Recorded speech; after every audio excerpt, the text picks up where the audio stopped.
What is that out there? It's getting closer! No, please, no more!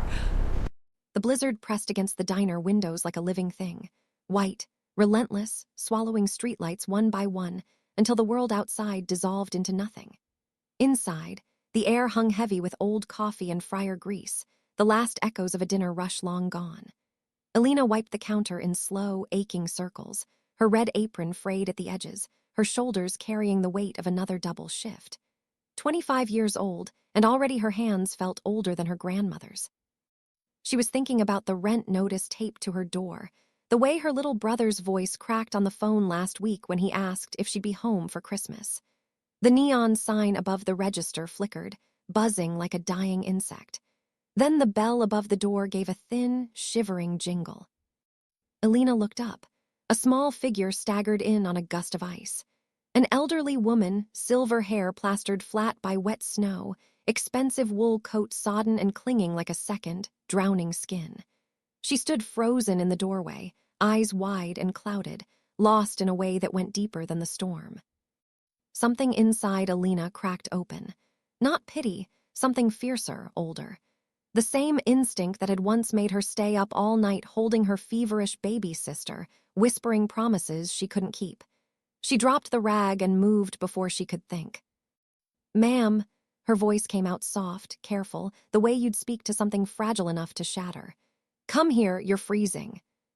The woman blinked slowly, lips blue, trembling. Alina reached out, fingers closing gently around a thin arm that felt like chilled bone wrapped in cloth. The cold burned through her own skin. She guided the stranger to the booth closest to the ancient radiator, ignoring the slushy footprints spreading across the floor like wounds. The woman sank down without resistance, as if her last strength had been spent crossing the threshold. Alina's heart squeezed. She knew that look, the confusion of someone who no longer trusted time or place. She didn't ask questions. Instead, she fetched towels from the back, the heavy wool blanket she kept for nights she couldn't face the last bus. She draped it over narrow shoulders, dried silver strands with tender strokes. The woman flinched once, then leaned into the touch like a child finally allowed to cry. "He will be looking," the old woman whispered, voice cracked and paper-thin. "My son, he hates the cold." Alina's throat tightened. She pictured some frantic son somewhere out in the white hell, heart tearing itself apart. "We'll find him when the storm passes," she promised, meaning it with every bruised part of her. "You're safe now." In the kitchen, she heated broth, ginger, garlic, whatever comfort the shelves held. When she set the steaming bowl down, the woman's eyes cleared for one heartbreaking second. Tears slipped free as she lifted the spoon with shaking hands. Alina sat across from her, silent. No words were needed. In the lines of that stranger's face, she saw her own grandmother's weary smile, felt the old ache of being small and needing protection that never quite arrived. Tonight, she could give it. She locked the front door, killed the neon sign. The storm howled on, burying the city. Alina stayed, coffee cooling beside her, watching the old woman breathe slow and even beneath the blanket. For the first time in years, the loneliness inside her chest felt smaller than the warmth she had just kindled. Subscribe now. Make sure to share for more stories like this. The storm didn't fade gently. It simply stopped, as if the sky had grown tired of screaming. Morning light exploded through the diner windows, sharp, merciless, turning 3 feet of fresh snow into a blinding mirror.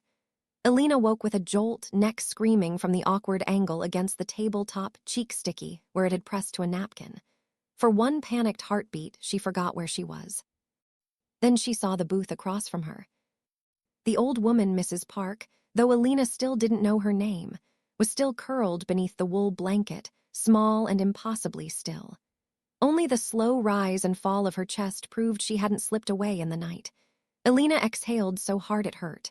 She rubbed sleep-crusted eyes and stood, joints popping like dry twigs. The diner felt different in daylight. Smaller, more exposed. The slushy footprints had dried into ghostly outlines on the floor, evidence of last night's miracle. Alina moved quietly to the window, breath fogging the glass. Outside, the street was a white desert broken only by the black scars of tire tracks. And then she saw them. A line of sleek black SUVs idled in perfect formation, exhaust curling upward like incense offered to a cruel god. Doors opened in unison. Men stepped out, dark suits, darker expressions, moving with the mechanical grace of predators who had already won. Elena's stomach dropped through the floor. She backed away, pulse roaring in her ears. Her first instinct was to shake the old woman awake, to hide her behind the counter, in the walk-in freezer anywhere. But there was no time. The front door rattled once, twice, then glass shattered in a clean, surgical burst. Shards rained onto the checkered floor like cruel confetti. The old woman stirred with a small, frightened gasp. Elena was already moving. She placed herself between the booth and the doorway, one hand on the sleeping woman's shoulder, the other clenched into a useless fist. Men poured inside. No shouting, no demands, just the soft click of shoes on tile and the sudden absence of air. They fanned out, securing corners, exits, shadows. Then the sea of black suits parted. He walked in alone. Tall, 31, maybe 32. Face carved from something colder than the storm outside, devastatingly handsome, terrifyingly empty. Long cashmere coat over tailored black, every line of him expensive and lethal. His eyes found the booth instantly, dark and bottomless, pulling light into them and giving nothing back. The room went still. Elena felt the weight of every gaze, but his was heaviest. The old woman whispered one word, Jae-hun, and everything changed. The mask cracked. Not fully, not enough for anyone else to see, but Elena caught it. The sudden softening around his eyes, the way his shoulders dropped a fraction of an inch. He crossed the diner in 3 strides and dropped to his knees beside the booth, gloved hands gentle as he took his mother's chilled fingers, turned them over, checked for damage. He spoke low and rapid in Korean, voice thick with something raw and desperate. Mrs. Park gestured weakly toward Elena, blanket, soup bowl, the long night of vigil. Jae-hun listened. Then he rose. When he turned to Elena, the tenderness was gone, replaced by something colder and more complicated. He studied her, the red apron still tied crooked from sleep, the exhaustion carved under her eyes, the stubborn set of her jaw. He looked at the empty bowl, the blanket, the way she stood, small, terrified, but unmoving. "You stayed," he said, not a question. Elena swallowed. She was freezing. "You could have called someone, left her for the shelters." "I couldn't," her voice cracked on the last word. "Not after I saw her face." Jae-hun stepped closer. The air between them thickened. He smelled of winter and expensive cologne and something metallic, blood, perhaps, or the promise of it. His men remained statues, waiting. "In my world," he said quietly, "no one does anything without wanting something." "I didn't want anything." His gaze searched hers for the lie, found none. He looked back at his mother. She was watching them both, eyes shining with quiet understanding. Then he looked at Elena again, longer this time, as though measuring something fragile and irreplaceable. "I do not leave debts unpaid," he said, voice low enough that only she could hear. "You kept the only thing in this world that still matters to me alive." "I don't want money," Elena whispered. "I know." A ghost of something, almost a smile, touched his mouth and vanished. "That is why what I offer is not money." He stepped closer still, close enough that she had to tilt her head to meet his eyes. "You will be my wife." The words landed like a physical blow. Elena's breath stopped. The diner tilted. "You can't," she started. "I can," he said simply. "And I will. Because the moment my enemies learn a woman saved my mother's life, they will come for you. Not tomorrow, today. They will use you to hurt me, or they will hurt you to make sure I feel it." He reached out slowly, deliberately, and brushed a stray curl from her temple. The leather of his glove was cold against her skin. "I am not asking for love," he said. "I am offering survival, my name, my protection, a fortress no one can breach." Elena looked past him to Mrs. Park. The old woman nodded once, small and sad and certain. Tears burned behind Elena's eyes. She thought of the rent notice, the empty apartment, the life that had already been shrinking year by year. She thought of the way this stranger, Jae-hun, had knelt beside his mother like a frightened boy. She thought of how small and breakable kindness could be in a world like his. And she knew, with a clarity that stole her breath, that the pebble of last night's mercy had already started an avalanche. She met his gaze again. Her voice, when it came, was barely above a whisper.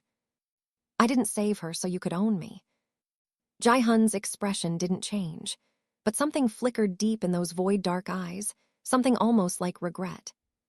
"No," he agreed softly, "but you saved her, and now I cannot let you die for it." Outside, the snow glittered under a merciless sun. Inside, the silence stretched until it hurt. Elena closed her eyes and nodded once. The journey from the diner to the glass tower felt like falling through mirrors, each reflection showing a smaller, more unrecognizable version of herself. Elena sat rigid in the back of the lead SUV, leather seats swallowing her like quicksand. Jae-hun occupied the space beside her without touching her, yet his presence pressed against her skin like humidity before a storm. Outside the tinted windows, the city blurred past. Snow-dusted bus stops where she had once stood shivering, corner stores with flickering signs she knew by heart, streets she had walked until her shoes wore thin.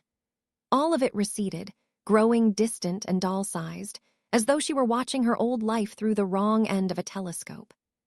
She kept her hands folded tightly in her lap, chapped knuckles stark against the pristine interior. Every few minutes she caught her own reflection in the dark glass, red apron gone, replaced by the same coat she had worn for 3 winters, now looking cheap and out of place. She felt like a smudge on canvas in a gallery of masterpieces. Jae-hun did not speak for most of the drive. When he finally broke the silence, his voice was low, careful, almost gentle. "My home is secure. You will have your own wing. No one enters without permission. You will not be touched unless you wish it." He paused, glancing at her profile. "But in public, you are mine. That is the price." Elena turned to him. In the shifting light, she saw the faint purple shadow beneath one eye, the tension carved into the line of his jaw. He looked less like a monster now, and more like a man carrying an impossible weight. "And your mother?" she asked, voice small. "She stays with us." A flicker of something softer crossed his face. "She likes you. That is rare." The car slowed. Massive iron gates rolled open without a sound. The building rose like a blade of black glass piercing the winter sky. As they stepped into the marble lobby, gold veins running through white stone, security so discreet it felt like breathing, Elena felt the final click of a door locking behind her. Not the diner door. The door to everything she had ever known. Her wing was obscene in its beauty. Floor-to-ceiling windows overlooking the snow-blanketed city, a bed larger than her old living room, closets already filled with clothes in her size. Someone had measured her without her knowing. The thought made her stomach turn. She refused to touch the designer dresses. Instead, she showered in scalding water until her skin stung, then wrapped herself in one of the thick robes provided, the kind that cost more than her monthly rent. She sat on the edge of the bed and cried, quiet, choking sobs she muffled against her sleeve so no one would hear. Not for the luxury. For the loss of small, ordinary things. The cracked coffee mug she drank from every morning, the way the diner smelled like burnt toast at 6 a.m., the freedom to be tired and invisible. 3 weeks passed in strange, suspended time. She spent mornings with Mrs. Park. The old woman taught her to play Hwadu cards with trembling hands, laughing softly when Elena lost spectacularly. She told stories of Jae-hun as a boy, how he once hid under the kitchen table during thunderstorms, how he collected broken bird wings and tried to nurse them back to life. Each story chipped away at the myth Elena had built in her head. The ruthless crime lord became, piece by piece, a lonely child who learned too early that the world punished softness. One night the private chef prepared a flawless French meal, delicate sauces, perfect reductions. It tasted like nothing. After everyone had gone to bed, Elena slipped into the vast stainless steel kitchen and cooked the way her grandmother had taught her. Spicy pepper soup thick with palm oil, Scotch bonnet heat that made her eyes water, garlic and ginger grounding her to something real.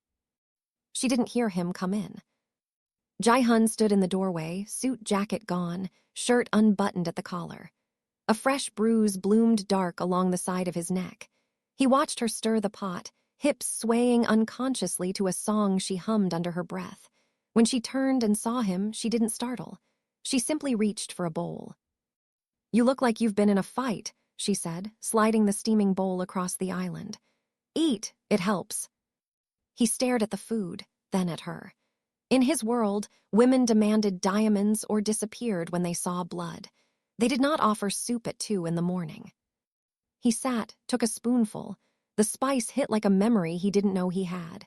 His eyes closed for a second. "Why do you stay?" he asked, voice rough.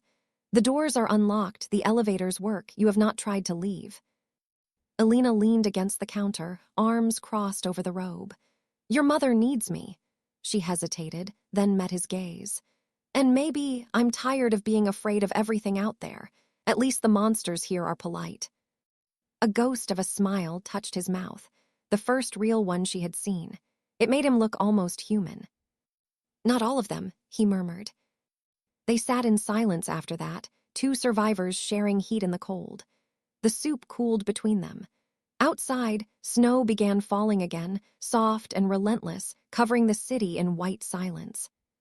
For the first time since the diner, Alina felt something dangerous bloom inside her chest. Not love. Recognition.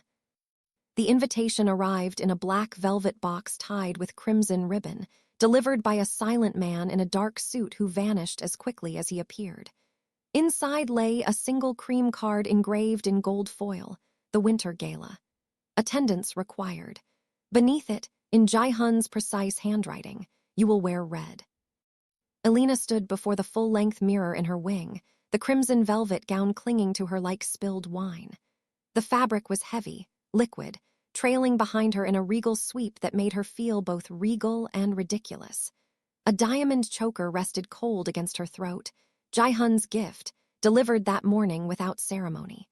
She touched it once and felt the weight of ownership more than beauty. When she stepped into the living room, Jae-hun froze mid-motion, cufflinks forgotten in his fingers. For a heartbeat, the mask slipped entirely. His eyes traced her from the curve of her shoulder to the hem brushing the marble floor, and something raw flickered across his face, reverence, hunger, fear. He recovered quickly, but not before she saw it. "You are formidable," he said, the word chosen with care as though no other would suffice. The ballroom was a glittering cage. Crystal chandeliers dripped light like frozen tears. Men in tailored black smoked cigars that cost more than Alina's old monthly rent. Women in sequins laughed with teeth that never reached their eyes. Everyone watched Jae-hun. Everyone watched her. She stayed glued to his side, hand tucked into the crook of his arm, feeling the coiled tension in his muscles. He moved through the crowd like a blade through silk, smiling when necessary, nodding when expected, but always scanning, always calculating. The threat came near the bar. Kong, broad-shouldered, flushed with champagne and arrogance, stepped into their path. His smile was all teeth. "So this is the waitress," he announced, loud enough for the nearest circle to hear. "Didn't know you had a taste for the help, Jae-hun. How much for an hour?" The room didn't go silent. It went still. Alina felt Jae-hun turn to stone beneath her fingers. She squeezed his arm, hard, a silent plea, but his body had already decided. He moved faster than breath. In one fluid motion, he had Kong pinned against a marble pillar. A steak knife lifted from a passing tray, now pressed intimately against the man's carotid artery. The blade gleamed under chandelier light. "She is not the help," Jae-hun whispered, voice carrying through the sudden hush like smoke. "She is my life. Speak of her again, and I will cut your tongue from your head and feed it to you." He held the pose, a perfect tableau of controlled violence, for one endless heartbeat. Then he stepped back, straightened his jacket, and offered Alina his arm as though nothing had happened. "We are leaving." They walked out under hundreds of eyes. Alina kept her chin high, refusing to shrink. But inside, her heart hammered with something new, terror mixed with a strange, aching gratitude. He had drawn blood for her honor without hesitation. The violence should have repelled her. Instead, it anchored her. The drive back was electric silence. Adrenaline still crackled between them like static. When the elevator doors opened into the penthouse, Jae-hun did not head to his study or pour whiskey. He turned to her instead, face pale, mask finally shattered. "I cannot do this," he said, voice cracking like thin ice. He paced, fingers raking through his hair. "I thought I could use you, protect you, control the variables. Tonight proved I was wrong. You are a target because of me, because of what I am." He stopped, looked at her with eyes that burned. "There is a plane waiting at the private airfield. New identity, accounts with enough to live like royalty for 10 lifetimes. You leave tonight. Disappear, be safe." Elena stood frozen. Freedom dangled before her, real, glittering, final. All she had to do was reach for it. But she looked at him, alone in his glass fortress, surrounded by enemies, tethered only to a mother who would soon fade, and something inside her refused.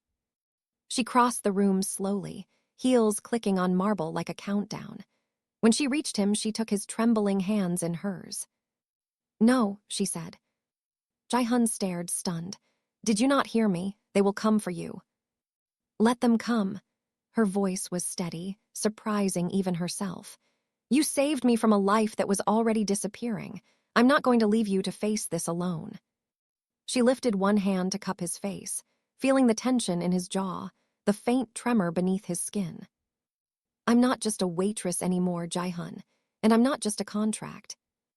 The word slipped out soft but certain. "I'm your wife." It hung between them, no longer a sentence but a vow. Jae-hun exhaled, ragged and broken. His forehead dropped to hers.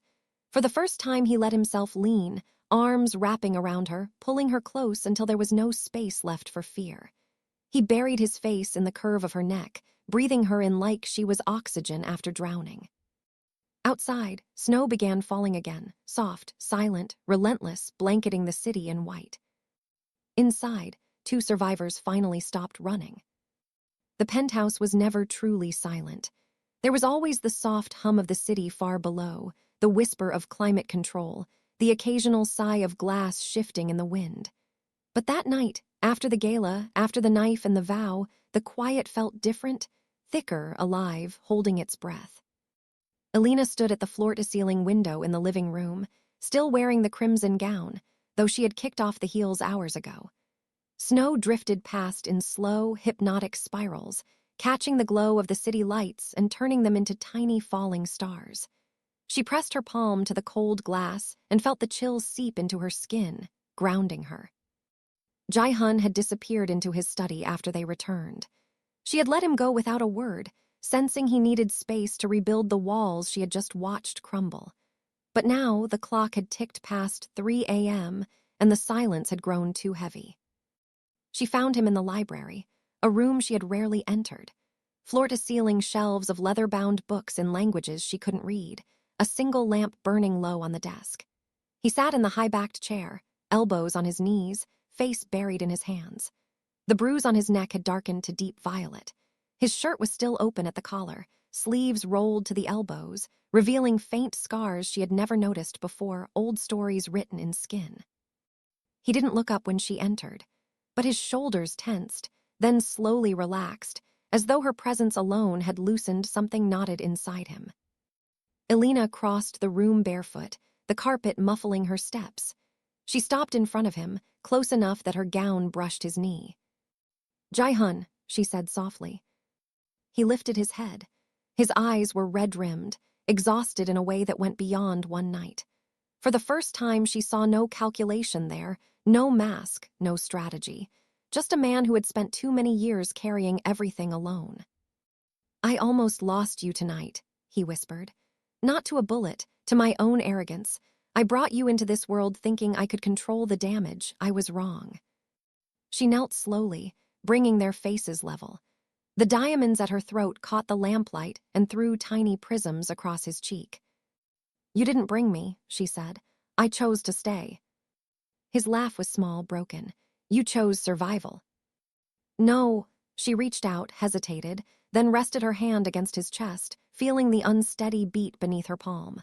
"I chose you." The words landed between them like snowflakes, delicate, irreversible.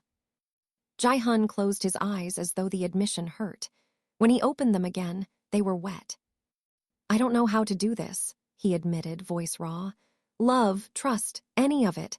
Everything I've ever cared about has been used against me, or taken. My mother is the only thing that ever stayed, and even she, he swallowed. She won't be here forever. Elena's throat tightened. She slid her hand up to cup his face, thumb brushing the sharp line of his cheekbone. Then let me stay, she said. Not because I have to, not because of debts or enemies or survival, because I want to. Because when I look at you, I don't see the crime lord everyone else fears. I see the boy who tried to save broken birds. The man who knelt beside his mother like she was the only thing keeping him alive. The person who drew a knife tonight not for power, but to protect someone he barely knows. A tear slipped free, tracing a slow path down his temple.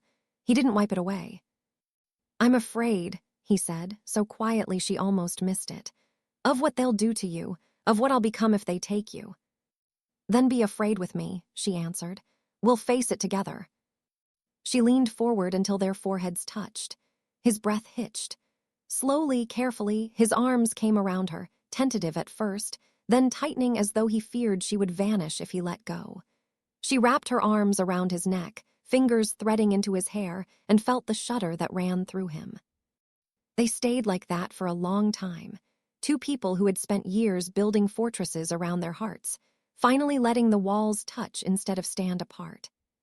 When he finally spoke again, his voice was steadier, though still thick with emotion. Marry me, he said. Not as a transaction, not for protection, for real, in front of witnesses with vows, with everything. Elena pulled back, just enough to meet his eyes. I already said yes, she whispered, a small, trembling smile breaking through. Back in the diner when I nodded, I just didn't know it was yes to this yet. He exhaled a shaky laugh, then kissed her, soft, reverent, tasting of salt and relief and the beginning of something neither of them had dared to hope for. Outside, the snow continued to fall, covering every scar the city had ever worn. Inside, Two Hearts finally stopped running. Subscribe now. Make sure to share for more stories like this. Spring came late that year, hesitant and soft, as though the city itself needed time to believe winter had truly ended. The snow had long melted, leaving behind only faint scars on the sidewalks, cracks widened by ice, gutters still carrying the memory of salt and slush. Elena noticed them every time she walked the short distance from the tower to the small community garden Mrs. Park had insisted on funding 3 blocks away. She no longer needed bodyguards trailing her like shadows. Jae-hun had dismantled that layer of protection months ago, quietly, without fanfare. He said it was because the threats had receded, old rivals neutralized, new alliances forged in the wake of the gala's spectacle. Elena suspected the real reason was simpler. He trusted her to choose him every day, and she had never once chosen otherwise. Mrs. Park's health had declined steadily through the winter, but not cruelly. She slipped away in early March on a morning when sunlight poured through the penthouse windows like warm honey. She had been holding Elena's hand, the other resting on Jae-hun, and her last words were a whisper in Korean that made him bow his head and smile through tears. Elena didn't understand the words, but she understood the tone. Gratitude, release, love without condition. The funeral was small. No black SUVs lined the street. No armed men stood sentinel. Just a quiet hillside cemetery outside the city, cherry blossoms just beginning to open, petals drifting like slow snow. Elena wore the same red scarf Mrs. Park had once draped over her shoulders that first night in the diner. Jae-hun stood beside her in a simple black coat, no gloves, no armor. When the casket was lowered, he reached for Elena's hand without looking. Their fingers laced together, rough from dishwater and calloused from years of holding knives, and stayed that way until the last petal fell. Afterward, they returned to the penthouse. The vast rooms felt emptier without Mrs. Park's soft laughter and the shuffle of her slippers. Jae-hun wandered the halls like a man relearning the shape of his own home. Elena followed at a distance, giving him space until he stopped in the kitchen, the same kitchen where she had once offered him soup at 2 a.m. He leaned against the island, staring at the spot where the bowl had been. I thought losing her would break me, he said quietly. It hurts, More than I knew pain could hurt, but it hasn't broken me. Alina stepped closer, sliding her arms around his waist from behind, resting her cheek against his back. She felt the slow, steady rhythm of his breathing. "Because you're not carrying it alone anymore," she murmured. He turned in her arms, cupped her face with both hands, thumbs tracing the lines of her cheekbones as though memorizing her. "I want to build something real with you," he said. "Not a fortress, not a transaction, a life. Children, maybe, travel, ordinary days where the only danger is burning dinner or arguing over whose turn it is to do the dishes." Alina laughed softly, the sound surprising them both. "You, doing dishes." "I'll learn." His smile was small, tentative, but real. "For you, I'll learn anything." They were married 3 weeks later, not in a grand ceremony hidden behind security, but in the garden Mrs. Park had loved. A simple efficient, a handful of trusted friends, cherry blossoms still clinging to branches. Alina wore white, not velvet, not diamonds, just clean cotton that moved with the breeze. Jae-hun wore a suit the color of midnight, no tie, sleeves rolled to the elbows. When they said their vows, his voice cracked only once on the word always. Afterward, they stood together under the trees while guests drifted away. Petals caught in Alina's hair. Jae-hun reached up to brush them free, fingers lingering. "Do you regret it?" he asked suddenly, voice low. "Saying yes that night in the diner?" Alina looked up at him, really looked. The man who had once terrified her now stood vulnerable in sunlight, waiting for her answer like it could still undo everything. "No," she said simply. "I regret every cold night I spent alone before I met you. I regret every time I thought kindness was weakness, but I don't regret you, not for a second." He pulled her close, kissed her forehead, then her mouth, slow, deep, tasting of promise and salt and home. They walked back to the tower hand in hand, no convoy, no shadows. Just two people who had survived a blizzard and found each other on the other side. Outside, the city hummed with ordinary life, buses rumbling, children laughing, street vendors calling. Inside their apartment, the kitchen light burned warm against the evening. Alina tied, on an old red apron she had kept from the diner days. Jae-hun watched her from the doorway, arms crossed, smiling in that quiet way he had learned just for her. "What are we making tonight?" he asked. She glanced over her shoulder, eyes bright. "Something spicy," she said. "Something that reminds us we're still alive." He crossed the room, wrapped his arms around her from behind, chin resting on her shoulder. "Perfect," he murmured against her ear. "Just like you." And as the scent of ginger and garlic filled the air once more, the last of the winter finally melted away. Subscribe now. Make sure to share for more stories like this.